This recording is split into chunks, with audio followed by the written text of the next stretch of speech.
स्वागत है पुनः आपको आपके पसंदीदा चैनल हिंदी पाठशाला में। और आज हम लोग पत्र लेखन का जो दूसरा भाग है, पहले वीडियो में आपने औपचारिक पत्रों के बारे में देखा।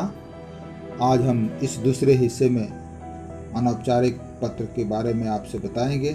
जैसा कि उस समय हमने चर्चा किया था कि अनौपचारिक पत्र जो है अपने सगे संबंधियों को कैसे लिखते हैं।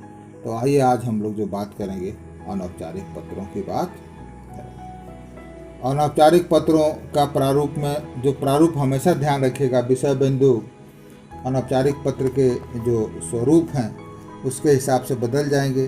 अब हम एक सिर्फ ले रहे हैं पिता को पत्र। अनौपचारिक पत्र दो लोगों को लिखते हैं, एक अपने से छोटे वालों को, एक अपने से बड़े वालों को, और एक अपने बराबर वालों को। बराबर में मित्र होते हैं, छोटे में भाई बहन होते हैं, और बड़े में माता पिता, गुरु, चाचा चाची जो भी लोग होते हैं। लेकिन इसके प्रारूप को सबसे पहले ध्यान रखिए कि प्रारूप क्या होगा।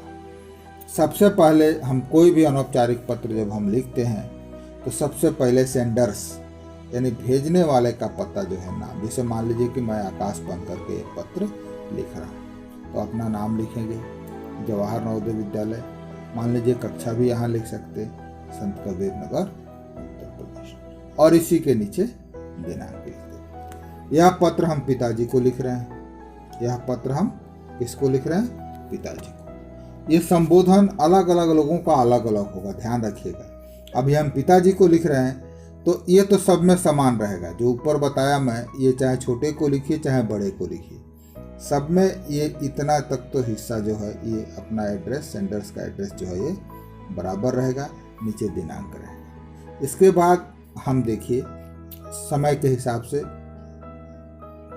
पद के हिसाब से बदल जाएगा। अब परम पूज्य पिताजी, और पहले में इसको बोलते हैं संबोधन, और यहाँ है सादर चरण स्पर्श।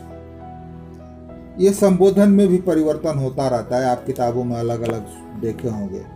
कई लोग परम आदरणीय लिखते हैं, कई लोग आदरणीय लिखते हैं, कई लोग पूज्य लिखते हैं। तो उसमें से कोई भी एक चीज़ आप संबोधन में ले सकते हैं। बड़ों के लिए संबोधन अलग होगा, छोटों के लिए अलग होगा, मित्र के लिए अलग होगा। तो हम अभी पत्र पिताजी को लिख रहे हैं, इसलिए संबोधन और भाषा उसी के हिसाब से उसका चयन हम कर रहे हैं। ध्यान रखिएगा, रिश्ते बदल जाते हैं, संबोधन और अभिवादन दोनों परिवर्तित हो जाते हैं। तो हम अभी पिताजी को लिख रहे हैं, तो इसलिए पिताजी के बारे में आपसे बता रहे हैं, परम पूज्य पिताजी। इसके नीचे लिखेंगे, जस्ट देखिए, अब देख लीजिएगा ध्यान से, ये सब ड्राफ्टिंग का तरीका है। दिनांक के नीचे एक लाइन छोड़ के परम पूज्य पिताजी लिखेंगे, जिसको भी मतलब लिख रहे हैं। माता है तो माता जी को लिखेंगे।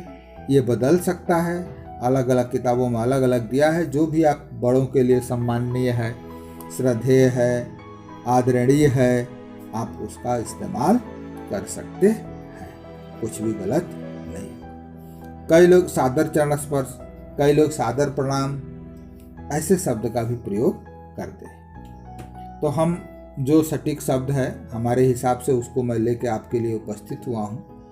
आप इसका अनुपालन अपने हिसाब से भी कर सकते हैं। अब देखिए, इसके बाद हम लिखना शुरू करते हैं।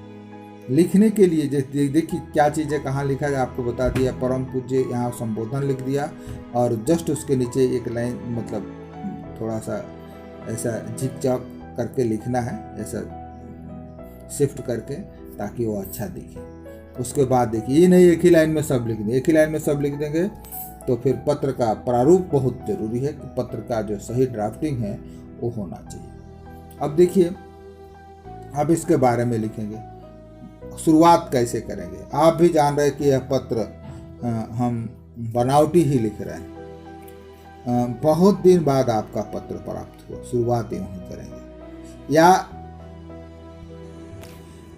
कोई भी उसमें से एक प्रारूप आप जो है अपना सकते हैं। आपका लिखने का तरीका, बहुत दिनों बाद आपका पत्र प्राप्त हुआ, या ऐसे भी लिख सकते हैं कि बहुत दिनों से आपका कोई समाचार नहीं मिला। हम पत्र तभी किसी को लिखते हैं, या तो उसका पत्र प्राप्त हुआ हो तो जवाब देने के लिए लिखते हैं, या हमें कोई ज़रूरत है और कोई उनका खबर हमारे तक नहीं पहुंचा, तो वो उसका उस शुरुआत में ही हमें उसको मेंशन कर देना चाहिए, उसकी प्रस्तुति कर देनी चाहिए। देखिए हम लिख रहे हैं, ये मान के चल रहे हैं कि पिताजी का पत्र हमको प्राप्त हुआ, तो हम ये मान के चल रहे हैं कि बहुत दिन बाद आपका पत्र प्राप्त हुआ, यह जानकर प्रसन्नता हुई कि आप लोग सकुशल हैं। लिखना है हम आप उसके बाद अपने बारे में, हमारी भी कक्षाएं नियमित संचालित हो रही है, अपने बारे में कुछ बताना है।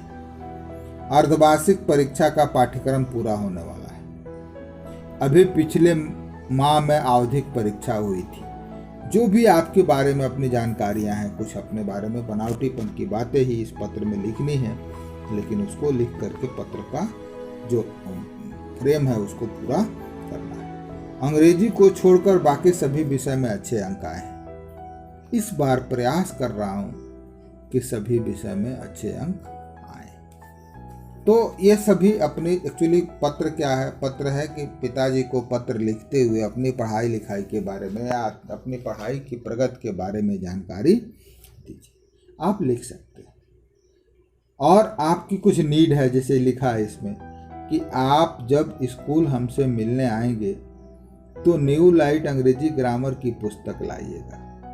कुछ डिमांड भी बच्चा करता है माता पिता से, तो जैसा आपको टॉपिक दिया रहेगा उसी के अनुकूल विषय का वर्णन करना है, लेकिन इन सब औपचारिकताओं को ध्यान रखना है। देखिए मम्मी और चाची जी को मेरा प्रणाम, छोटू को शुभाशीष। जो ये सब फॉर्मेलिटीज है, जो औपचारिकताएं हैं, इस अनौपचारिक पत्र में भी आपको करनी पड़ेगी। इसलिए कुछ विषय बिंदु आप इस तरह से निर्धारित करेंगे। और नीचे देखिए आपका पुत्र और यहाँ अपना नाम लिखिए। तो प्यारे बच्चों, इसी तरह से हम जो है ये इसका जो फ्रेमिंग है आप देख पा रहे हैं कैसे होता है। तो औपचारिक पत्रों को हम अनौपचारिक पत्रों को कैसे लिखते हैं, इसी स्वरूप में ढालना है। विषय जैसा दिया रहेगा परीक्षा में, उसके हिसाब से हम अपने जो विश्लेषण है, जो वर्णन कर रहा है, उस वर्णन को उस हिसाब से हम एडजस्ट कर सकते हैं। ठीक है। संबोधन भी उसी हिसाब से होगा। मान लीजिए कि अगर मित्र को आता है तो संबोधन बदल जाएगा, जैसे मैंने लिखा प्रिय मित्र राकेश, और संबोधन हो जाएगा सादर। बाकी जो चीज़ें हैं वैसे ही रहेगी। मान लीजिए छोटे भाई को लिखना है तो छोटे भाई को क्या लिखेंगे, प्रिय राजू शुभाशीष। यहाँ संबोधन लिखेंगे और ये शुभाशीष लिखेंगे। बड़े भाई को लिखना है मान लीजिए तो संबोधन चेंज होगा, आदरणीय भैया सादर प्रणाम। तो मित्र आ जाए, बड़े भाई आ जाएं, छोटे भाई आ जाएं, तो आपका ये जो संबोधन है, ये संबोधन और अभिवादन ये चेंज हो जाएगा। उसके अनुकूल आप इसको एडजस्ट करिएगा। उसी तरह से कई बार विषय भी बदल जाता है। जैसे मान लीजिए कि एक आया कि आपका छोटा भाई छात्रावास में रह कर के पढ़ रहा है और उसे बुरी संगत से बचने की नसीहत देते हुए उसको एक पत्र लिखिए। तो आप लिखेंगे, यहाँ क्या लिखेंगे, प्रिय अनुज, चाहे जो भी नाम होगा, शुभाशीष। फिर हाल चाल अपना बताएंगे कि हम लोग ठीक है, मम्मी पापा ठीक है, हाँ आप नौकरी कर रहे हैं तो अपनी बात बताइए, आपकी पढ़ाई अगर है तो अपने बारे में बताइए। फिर उसके बारे में बताइए कि आप जब से गए हैं, हाँ हम लोग का घर में मन नहीं लग रहा है, या जो कुछ भी है, कुछ बनावटी बातें आपको इस पर लिखनी पड़ेगी। ठीक है। लेकिन यह जानकर प्रसन्नता हुई है कि आप बहुत अच्छे से पढ़ रहे हैं और आपकी पढ़ाई लिखाई बहुत बेहतरीन चल रही है, आपने अच्छे अंक लाए थे और कोशिश करिएगा कि अच्छे अंक लाएं। बाहर हैं तो ज़्यादा समय इधर उधर व्यतीत मत करिएगा, अच्छे बच्चों से दोस्ती करिएगा। अच्छे बच्चों से दोस्ती करना आपके लिए लाभदायक होगा। बुरे बच्चों की संगत से बचिएगा, क्योंकि बुरे बच्चे आपको गलत संगत में डाल कर आपको पथ से भटका सकते हैं, आपको लक्ष्य से विचलित कर सकते हैं। बाकी शेष ठीक है, हम आपसे मिलने के लिए आने वाले हैं, कुछ ऐसा कुछ आप लिखेंगे। तो इस हिसाब से विषय जो है उस हिसाब से जैसा पेपर में दिया रहेगा उसके हिसाब से बदल जाएगा। लेकिन 2-3 चीज़ों का ध्यान रखिएगा। यहाँ पता सब में लिखाएगा, ये अभिवादन और संबोधन बदल जाएगा, संबोधन और अभिवादन बदल जाएगा, लेकिन ड्राफ्टिंग का स्वरूप यही रहेगा। तो प्यारे बच्चों, इस तरह से ये पत्र आपका ये भी पूरा हुआ। दूसरा भाग भी आप अनौपचारिक पत्रों को भी आप सही तरीक़ा से पढ़ेंगे, हम उम्मीद करते हैं। Thank you. पत्र का दोनों भाग पूरा हुआ। मैं आपसे उम्मीद करता हूँ कि आप इस पर अमल करेंगे और परीक्षा में अच्छे अंक लाएंगे। थैंक यू, धन्यवाद।